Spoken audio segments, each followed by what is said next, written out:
Hello everyone, this is Faisal. I'm a certified high performance coach and I help entrepreneurs and professionals live happy, fulfilled, and successful lives by raising their performance and potential in everything that they do. Today we have Michelle Collins here. She's an amazing human being and she's going to talk about nutrition and also iridology, because she's a holistic nutritionist as well as an iridology practitioner. And a lot of you might not know about that, but she's going to go ahead and explain that. But before I go to Michelle, her focus is working with people who have learning disability or mental health issues or depression or anything in that realm. And she uses nutrition, meditation, and cognitive behavioral therapy and mindfulness practices to help them live more fulfilled and happier lives. And we're gonna shortly go to Michelle.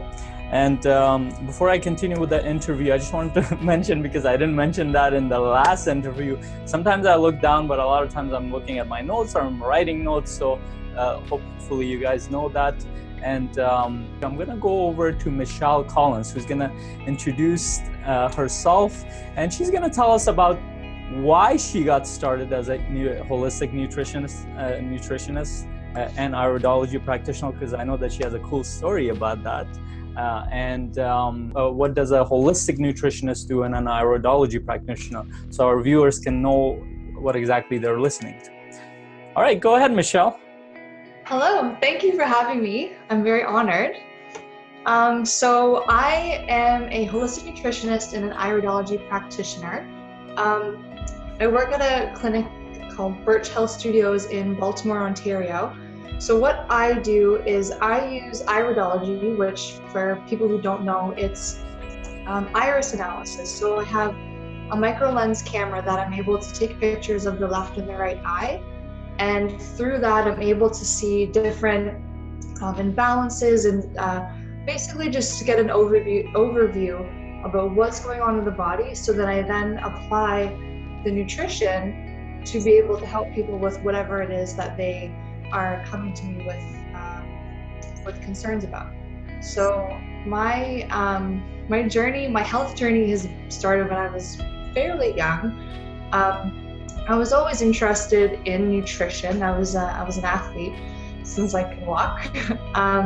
But I found that when I was leaving high school and going into university for psychology, that really triggered an interest for me, because I was actually myself diagnosed as a learning disability student with ADHD. And my doctors would give me prescription medications to help me with my symptoms. And I noticed that as I was in university in psychology, that there's a huge link between what you're putting into your body and the stress around you. And that's really going to affect how you learn, how you absorb information, and how you function on a regular basis. So I started eventually doing my own research and learning about this connection. And once I finished university, I had a good idea about how the mind worked, but I realized that there was a huge disconnect between what people are putting into their bodies and how they're able to really achieve optimal health. So I was able to completely change my nutrition around, and I noticed that I did not have to be on medication. My grades went up. I went from failing to honor roll student. Like it was a huge contrast, and that really empowered me. And I kind of wanted to explore that more. So then once I finished university, I went to the Institute of Holistic Nutrition in Toronto, and that's where I started my next journey of being able to take my experience and apply it and be able to help others with this the same type of issue, because I'm realizing that mental health really stems from what's in your environment, what you're putting into your body, and how you talk to yourself. I think that's the most amazing thing about holistic nutrition, is that it incorporates all of that. So it's not just, following a protocol and taking supplements. It's recognizing what do you have in your house around you that's causing you to have imbalances? What are you putting into your body? All of these different variables come into play. And for me, it's to be able to help people to figure that out and just empower themselves to be able to have the life that they would like to live. So it's been really exciting so far. Oh, that's such an amazing story, and I've heard that story before, and it doesn't get old because I love your passion, and I love the fact that you learn something by applying it on yourself first, and that's how I got started too, and I think that's the best way, because you can empathize with people from there on, and you can understand how to take people where they want to be. And on top of that, you did so much research in this sense. And I completely agree that a lot of the things that we have in our environment and what we bring in from within us, so our own mindset and our own beliefs, affect how we feel about ourselves. And again, that's such an amazing story. So in terms of, give us a little bit of an introduction as to what does a holistic nutritionist and an iridology practitioner well, you explained a little bit about iridology, but give us a little bit about holistic nutrition, as in what do you do in that sense? So holistic nutrition, it covers so many different aspects of health. So it takes into consideration, obviously, what you're putting into your body. So we focus on trying to educate people about the differences between local organic food, freshly grown without any pesticides, things like that. And then also to teach them about different things in their environment that may be causing them physical stress or emotional stress. And what we're able to do is approach it from a herbal medicine perspective. So what we're trying to do is to teach people about the quality of food, because food is medicine. We just have to know what foods are good for us and how we can access them in a way that's not going to break the bank, or that's not going to cause our environment to be depleted in the way that it is right now. Another aspect about holistic nutrition that I think is pretty incredible is that in the way that I learned, I studied Ayurvedic medicine, which is an Eastern medicine, and I think that going back to seeing how these ancient traditions really allowed for a great synergistic relationship between the earth and humans. So what this allowed me to do was to get more information about herbs and also food, so that we can take those things that are growing around us and incorporate them into our diet, into our, health products and stuff like that, and then allow that relationship to kind of flourish, so then we can then get rid of all of these things that are causing us so many limitations when it comes to physical and emotional and mental stress. And the holistic nutrition also incorporates obviously physical activity. So we recognize that a lot of people need to be able to repair themselves in a way that's going to be congruent with their lifestyle. So we are able to assess different symptoms and recognize what might be a nutritional deficiency or what might be something physical that they have to work on. And then we can then recommend doing different types of treatments, whether that be physiotherapy, yoga, stuff like that. So we can really get a whole perspective about what this person needs, and not just, taking writing a prescription or writing a recommendation about a physical symptom that they're having. We really want to go in depth and know about your entire history and about your mindset and about your environment, so we can really get people a good foundation to build from. It's very exciting. No, that is really exciting, and that's really amazing, and that truly is holistic, because you're not looking at it from one perspective, and that's how I look at life as well, is that we tend to look at life from one perspective, that we need to be successful in one area, but then we forget our relationships, we forget about our health, we forget about our free time, forget about other things that might be important to us, our interests. And in terms of our well-being, like you mentioned, it's what food we're putting into our body, the thoughts that we're thinking, the environment that we're living into, even the relationships that are affecting us. All those have an effect. And you brought up an environmental topic as well, and this is that it's becoming more and more important that we use food sustainably. And not and locally, not in a way where it destroys the environment around us, because at the end of the day, we have to live within this environment. As human beings, we might have created our own little artificial environment, but we still live within the natural environment, whether we create our own, and we get our resources from there too. So unless we're connected with that environment, we're not going to be able to sustain that for very long. And the most important thing that I think in terms of nutrition is understanding the balance in your body. And what you said was so amazing, is that food is medicine. Nowadays, when we have people that just taking in Tylenols and all kinds of medicine, just like Tic Tacs. I mean, there's nothing wrong with Tylenol.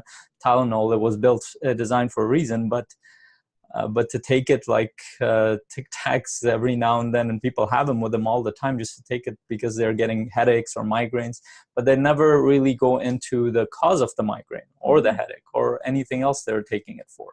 And what it ends up being is it creates all sorts of imbalances in your body. And I want to thank you for helping all these people understand that. And amazingly, when I met, when I talked to Michelle, this was around the time when I started researching this stuff more and more. So I'm like, you came at the right time, and that was really cool. I heard a lot of great things about you, and that's why we got you on this call. So on this interview now.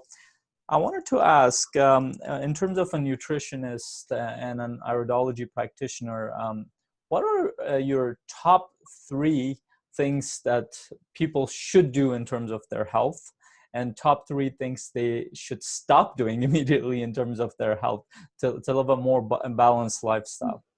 I know I'm putting you on the spot, but let's do this. No, that's fine. Honestly, so the number one thing that I think people forget, and when you talk about nutrition, I'm talking about when your body's in a state where it's completely stressed all the time, you're not able to absorb anything. So the number one thing is making sure that you get adequate sleep. Because once that is able to be taken care of, that's where your body actually heals. And I think a lot of people don't recognize the importance of it. And granted, it is really hard to get, let's say, 8 to 10 hours of sleep a day when we're living such a hectic life. But the number one recommendation I'll always tell people is make sure you're getting adequate sleep. There's different ways for people to do that. It is sleep hygiene is probably the number one recommendation from a lot of practitioners. And there's a lot of different resources that you can look into for people that want a little bit more information. But just making sure that you set your bedroom, set it up so you don't have any electronics in there. Electronics and light, that is really going to affect the quality of sleep and then also your circadian rhythm. And that is where everything kind of sets the tone. So that would be my number one. Number 2, obviously hydration, getting really good clean water is going to be... Michelle, speak a bit louder. You moved the paper and your voice went down again. Hear me now? Yeah, it should be okay. Okay. So number 2, clean water, clean drinking water. I cannot stress that enough. There's a lot of resources that people can look into to see what the quality of water is and what you're taking in when you're not getting good quality water. Now, there's something that I've been meaning to do, and it's go and find a local spring. I can't quite remember that exact locations, but there's websites dedicated to showing people where they can go and collect clean drinking water. And being able to incorporate that is so important because, again, it's very similar to sleep. If you don't give your body that ability to flush things out, to become hydrated, you're not going to be able to absorb anything, and everything will be affected by that. And then the third, I would have to say, I mentioned it already, but making sure that you can get good quality local organic food. Anything that you can buy in a package really is not going to benefit you whatsoever. But making sure that you can take the time to go, I mean, when you're living in a city, it's a little bit different, but there are local farmers markets that you can go and visit and just strike up a conversation with people that are growing the food and just learn more about what you're putting into your body and create a relationship with the food that you're eating. A lot of people have very unhealthy relationships with the food that they eat. They use it as something to help them deal with stress, or when they're, I mean, give yourself a little bit of leeway, because you obviously want to be able to enjoy your life, but really make sure that the food that you're putting into your body, recognize how it's there to heal you. It's not there to hurt you. So even when you are going to go out and, you know, indulge a little bit, be happy about it. The energy that you put into your food or into the things that you're going to be putting into your body, it will be reflected.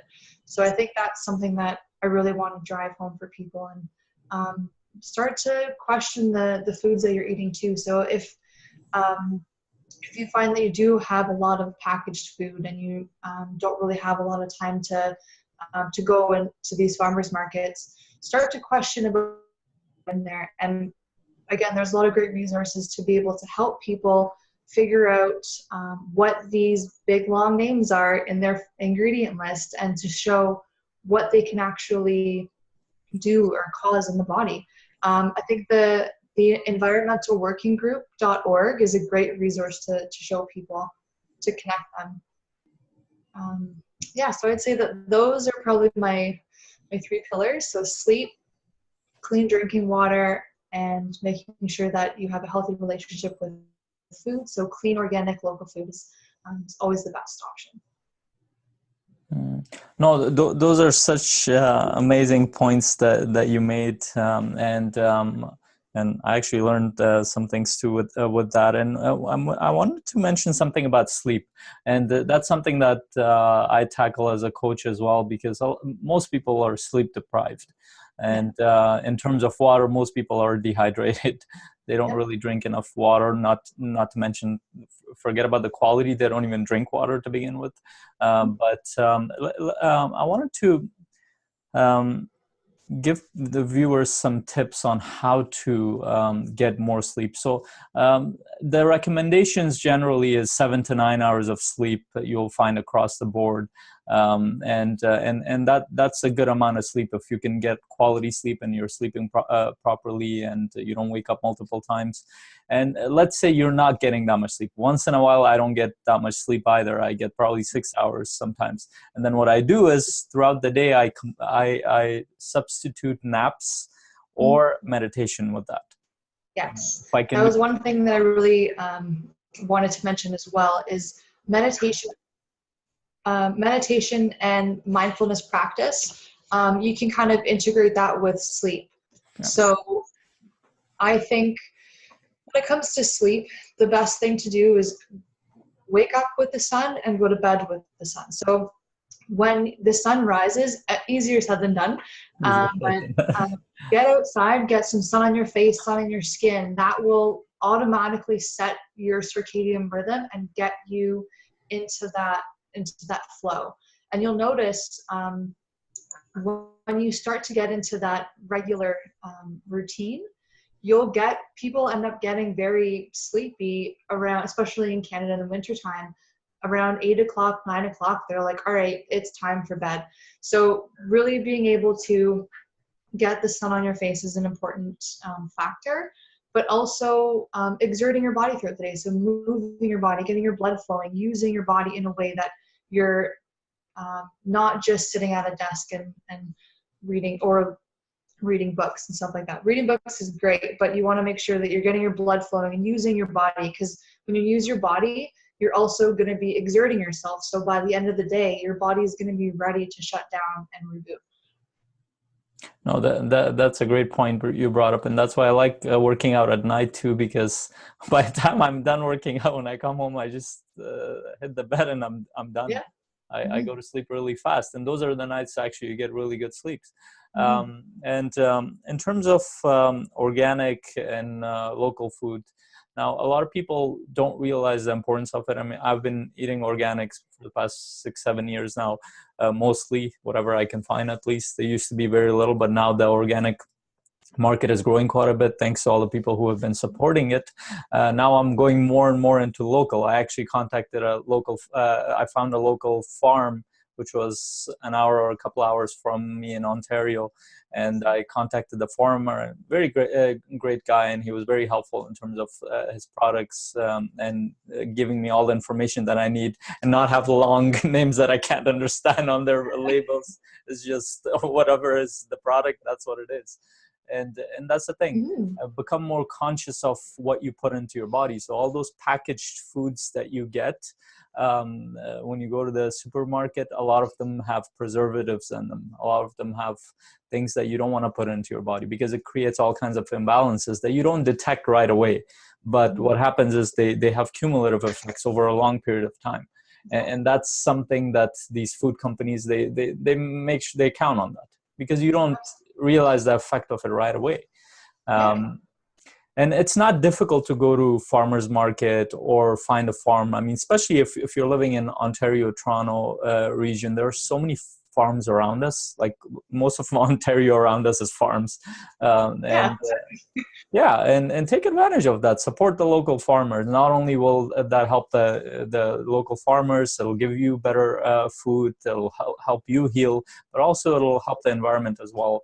And you'll be setting a better example for the people around you as well. Exactly. Um, so let's go quickly into why do you believe local and organic is important? I wanted to. Because it really teaches people what it means to grow your own food. Because I grow some things myself, and it is really hard work. So being able to go and talk to people, and honestly, just to give thanks for the people that actually dedicate themselves to growing in this way, growing organic, it's it's difficult, and also to be able to connect with people at the farmers market. Everyone comes from different areas, so it's kind of, you never know who you're going to meet, and that's where the magic happens. That's where you are able to try new things or talk to people about how they harvest it, how they made it, and that's where you'll meet a lot of like-minded people, and that's kind of where, like I said, the magic happens and the conversations get started, and that's where you can really learn to network and connect with people that you didn't think you ever would. Okay, no, that's great. Now, what are your top 3 points that people should stop doing in terms of their health? Stop doing. Oh my gosh, there's so many. Putting pressure on themselves. I think I cannot stress that enough. Uh, there are so many expectations that society puts onto us, and everybody is so capable of doing whatever it is that they dream of doing. But I think it's our expectations on ourselves and what we think society is expecting from us. No one is able, not, we're not able to not accomplish it, but we're putting so much more pressure on ourselves than we have to. And when we recognize that we're all in this together and we're all trying to do the same thing, which is, live a happy, healthy life, when we recognize that, all of this extra pressure goes away. You don't have to worry about whether you have done this or whether you haven't done that. It's everyone has their own experience, and once we are able to, recognize that and not have everyone as the enemy or feeling, one person is better than the other. We all have our own experiences that we've gone through, and once we're able to connect, that's when I think personally we'll be able to we'll be able to evolve on such a faster, more positive pace. So yeah, stop putting so much pressure on yourself, because everyone has the ability to accomplish whatever they want to do. kind of like the Biology of Belief is one of my favorite books, and I recommend that Mine book. too. It just really goes to show that once you start to empower yourself and talk positively to yourself, you realize how much power you have, and that's where the fun begins.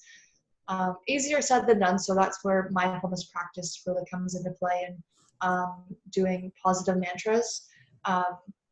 I started doing personally, and I found it very effective. So yeah, don't put too much pressure on yourself. So that's number one. Number two, stay off technology. I think we live in a world that's very fast paced. This kind of goes back to sleep hygiene, but I really want people to recognize the importance of being outside and connecting with the world around you, with the people around you.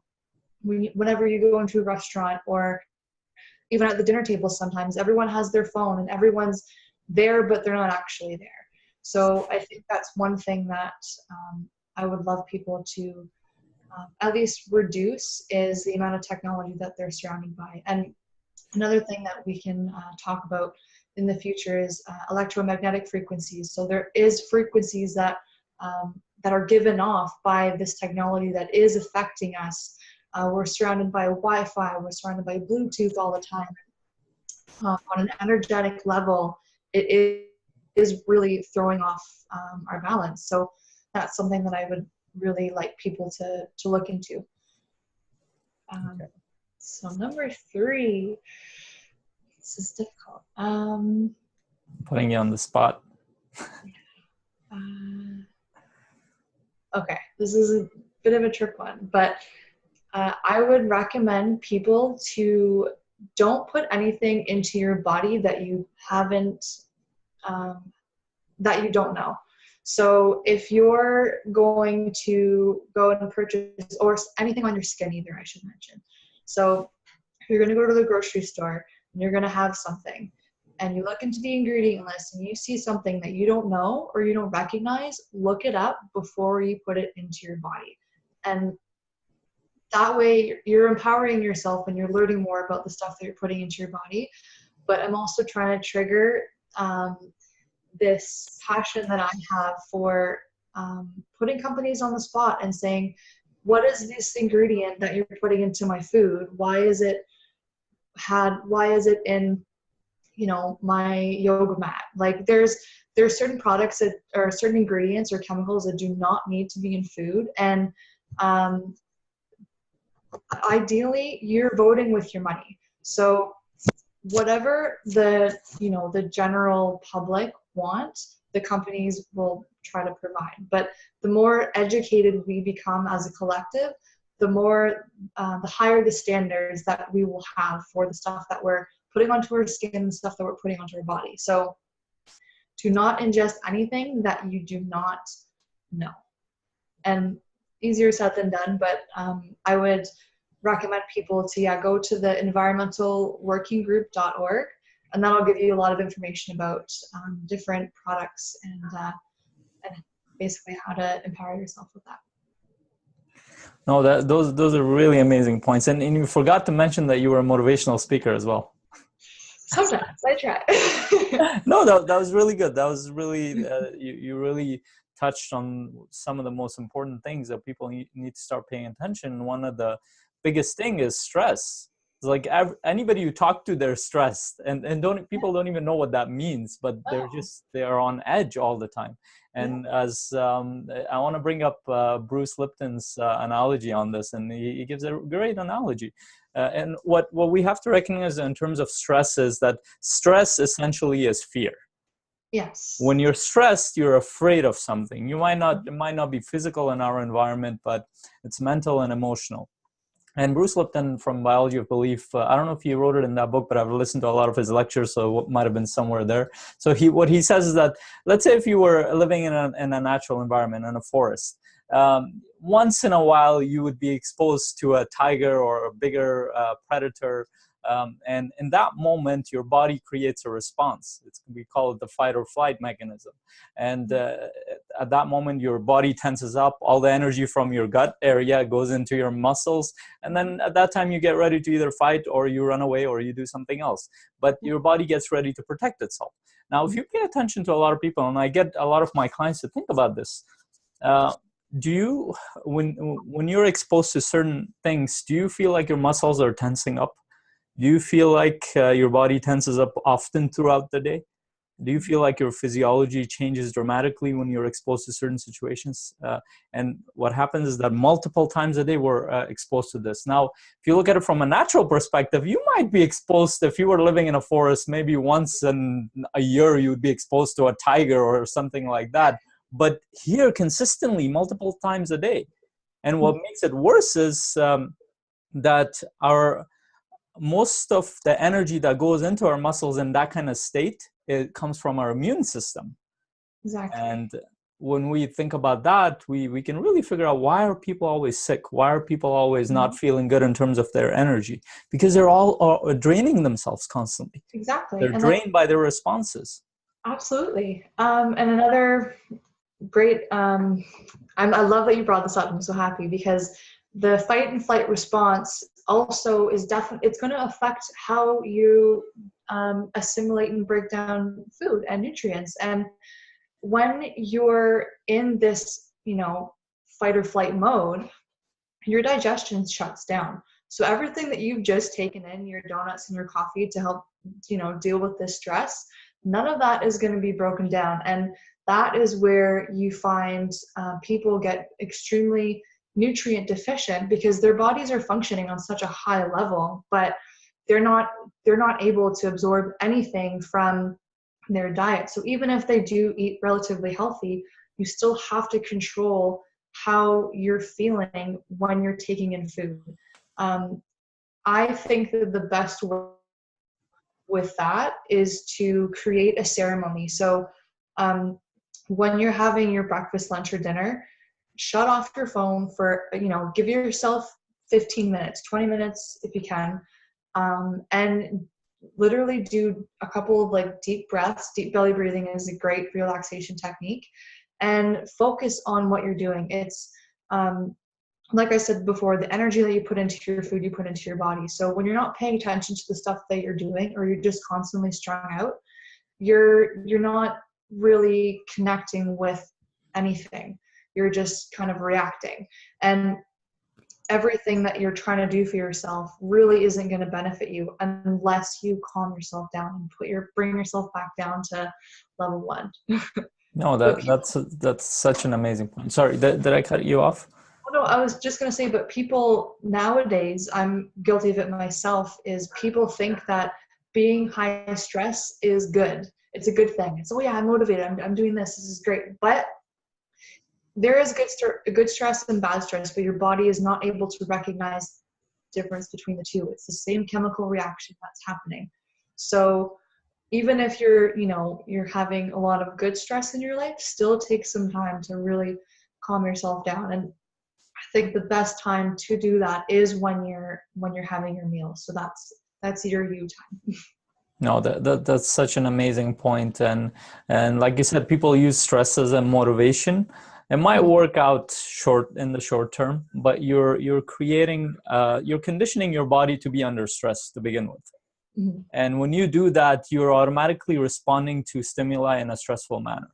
And if you're not relaxed and you're consistently doing that over time, you won't know anything else other than doing that. Your body won't respond to anything in a better way. So be aware of that. And what she said is such an amazing point in terms of absorption of food.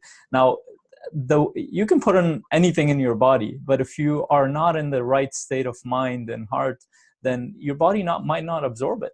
Exactly. Might not absorb it properly. And what she brought up was, Michelle brought up, was the mindfulness eating practice. Like, be aware of what you're putting in. Like, take the time to eat. And this is my response to people who always ask me, why do I take so long to eat? I take a good 30 minutes, 40 minutes, sometimes an hour to eat, but I take my time. I enjoy my food if I can most of the time. And that's very important. We're losing that connection with our food when it comes to that. Now, aside from that, I loved what you said about expectations and people's dreams. I mean, like anybody you come across, they'll have some sort of expectation from you. Mm-hmm. And that's kind of natural in our society, because we were taught that we should have expectations of anybody around us, and it doesn't matter who it is. But what you need to realize is that at the end of the day, what matters is your own dreams. What matters is what's important to you. What matters is what you're passionate about. I mean, why is Michelle working on these things? Because that's her dream. That's her passion. That's what is important to her. And that's actually going to serve a lot of people, the fact that she's working on that. The fact that my passion is to express my thoughts and to help people live a happier and more fulfilled version of themselves, a better version of themselves, helps other people around me. And I could be going and fulfilling everybody else's expectation, or I can be focusing on what I do, and that could actually help my people in my environment and the world as a whole. And those are very important points. And a couple other things. Staying off technology. I just remember one point my mentor, Brandon Burchard, always talks about. I forgot the term that he uses, but he recommends it's like some kind of technology cleansing. So what you do is you set up throughout the month or throughout the week multiple times where you basically stay off technology. So because our environments are so intertwined with technology, a lot of times it's difficult to keep away. But what you can do is, let's say once a week or a few times a month, you can basically keep your phone and everything away and go on complete technology cleanse. Oh, sorry. Thought that was off. That's what happens when you use technology, and I'm explaining technology too. That's not a good thing. So like I said, you can't stay away that much from it. But what you can do is take breaks multiple times a week or months. So for example, in summer, my goal is to never stay at home. My goal is to basically, if I can go out, I love camping. I love going outside in nature, on trails, walks. So my goal is to get out and then come back to sleep at home, because that's what the shelter is built for. It's for sleeping. It's not to spend most of your day watching TV, which we do.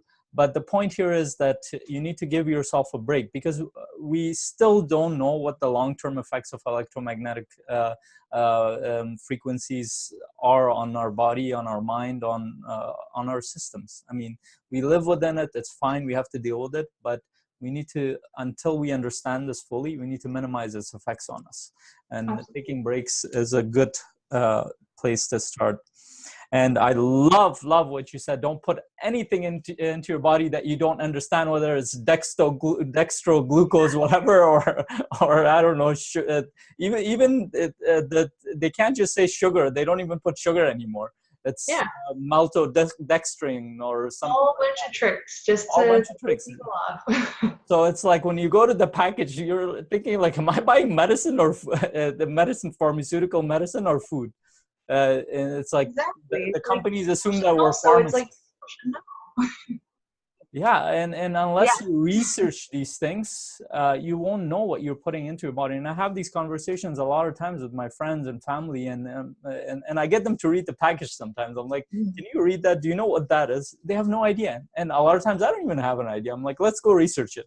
And then you find out a lot of them are either toxins or sugars that are highly processed, that are not good for you. It throws off your body's blood sugar balance. It throws off all kinds of hormonal balances in your body. And then your organs have to work harder and harder to bring it back into balance.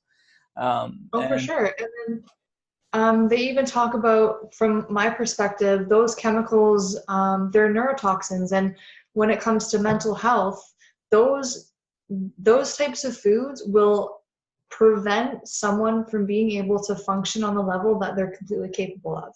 So I noticed that a lot of different foods, especially in kids, it's actually pretty ridiculous, but if you go and get a package of candy and go in and research the ingredients within that, you'll notice that a lot of those are neurotoxins, and it actually prevents kids from being able to sit still. And there's a lot that I can go into about that, so I'll leave it at that for now. But from a mental health perspective, really making sure that you can give your body what it needs and really prevent these chemicals from entering into your system, because it will really stunt your ability to accomplish, like I said before, accomplish your dreams and be able to really function on an optimal level.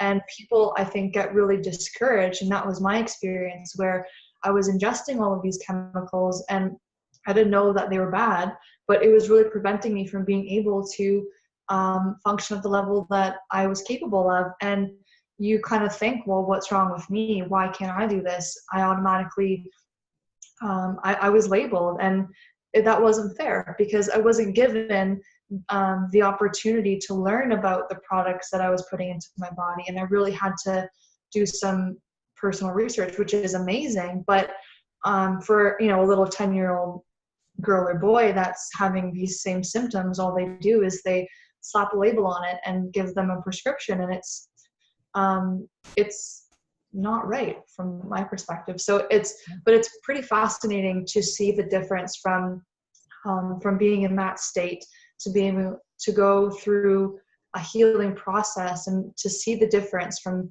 where you started to where you ended. It's fascinating, because like I said, everyone is capable of accomplishing so much, but it's just the limitations that we're putting on ourselves. And the biggest thing is personal accountability. So recognizing that for you or for your children, you have to hold yourself accountable for the stuff that you put into your body. But if you're taking care of somebody else, be accountable for the stuff that they're putting into their body. And also making companies accountable for the stuff that they're giving to us. We as consumers have that right to decide what we want and what we don't want. Like, we have the power. We just have to exert it and exercise that. So that's something that, yeah, I really want people to take home. We can continue this conversation for months, Oh, yeah. but I just wanted to touch up on that last point, and then we can do a conclusion, and then we can end the interview. But what you said about, and that's one of the reasons that I actually started buying more organic stuff, was that what you realize in a capitalist system is that it's not necessarily your votes to politicians that count as much. What counts is your money. Because the whole system, the blood of the system is money. And if you're putting your money in a certain product, you're promoting that product. So the fact that we have more organic and local food coming around, that means more people are supporting it. But let's say if you're supporting a brand that's causing destruction in the environment, that's causing health problems, causing all sorts of problems, you can't blame politicians for that. You can't blame your system for that they're giving you more of that stuff. You're encouraging that. And your money, your dollar has the power to change that. So be wise with what you spend your money on. So spend it on the food, on the things that are not only important to you, but also they're better for your environment, for yourself. And you're also setting an example for your kids. They're going to be using that same, until we get money out of the system, which I'm hoping soon. But you're going to be the role model for that. Now, let's do a quick conclusion. So first of all, I just wanted to say thanks for Michelle for coming on. It's such an amazing conversation. And I want to ask viewers, did you have any other thing that you wanted Michelle or I to go deeper into in terms of nutrition, in terms of lifestyle, apparently in terms of mindset? Michelle's been talking a lot about it too, and we can talk about that a lot because we both have that in common.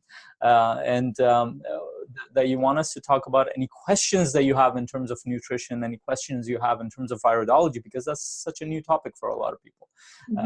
At least in the Western hemisphere. If you have any questions whatsoever, you can ask her in the comments or ask me. Any topics you want us to talk about, we can actually bring Michelle back. Right, Michelle? Are you up for that? Definitely, absolutely. Yeah, no, that'd be exciting. We can talk about it more in depth. Today was more of an introduction, but we still covered a lot of topics. So let's do like a quick conclusion. So Michelle talked about holistic nutrition as well as iridology practices, and she gave us her top 3 tips on what to start doing in terms of your health and nutrition. And I have them here, and that's why I wrote them down.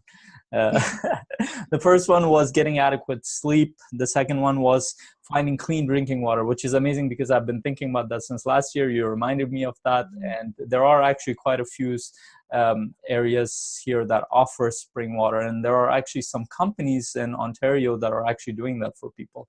They actually fill it up there and they sell it to you for a certain amount. If you don't want to do it yourself. But there are actually springs where you can actually go fill up your water bottle and come back. And I didn't know that. My brother-in-law actually did that last year. And that's pretty cool. And then the third one was making sure you get local organic food. And the things that you should stop doing in terms of your health is stop being under pressure, stop stressing out too much. And the way to do that is, one of the ways is to stop running your life based on some other people's expectations. Start paying attention to what you want to do in your life in terms of your dreams, what you want to, what you look forward to, what's your passion in life. And what you'll find that when you start to do things that you're interested in, start to do things that you're passionate about, you will be much more interested in that. Another way you can stop stressing so much is start meditating more. And you can search right now release meditation, and you'll find that like a 5-minute meditation on YouTube, and you can try that. And you will see how much of a difference that makes.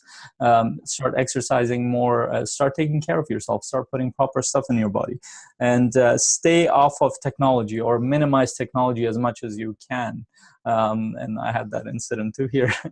I use quite a bit of technology. It's just the way my business is set up, and I even make my notes on my phone. But I do try to stay away sometimes, especially if I go on camping or if I go on trails. That I will either keep my phone away or I'll keep it off or something like that, to basically connect more with our natural environment. And that has effects to, I mean, we can talk about that for another hour about that, but it will definitely have a positive effect on you. And the last one we talked about, Michelle mentioned, was don't put anything into your body that you don't know what it is. I mean, this should be common sense, but we're taught, because anything you get from a package in the grocery store, that's a good thing. It's not necessarily, because companies don't necessarily have your best interest at heart. Their primary thing is profit for most companies. And that's not because companies are running around and they're being evil and they're the worshipers of something. But what it is that the system is set up in a way where they have to look at profit first, then they look at their customer second. And that needs to go away. And the way it's going to go away is you start to pay attention to the products that you buy, the products that you research, because what that will do is that's going to give you your power back, and that's your spending power within a capitalistic system. Because whatever dollar you spend on anything, that's going to promote that product. Vote with your money. You're voting with your money. So pay more attention to what you're voting in terms of your money, and then what politicians say. Let politicians do their job, you do your job. And those are some really amazing points, and I loved our interview. So I think that is it. Before you guys go, I have a great offer for you guys from my perspective, from my side, and then Michelle's going to talk about her offer.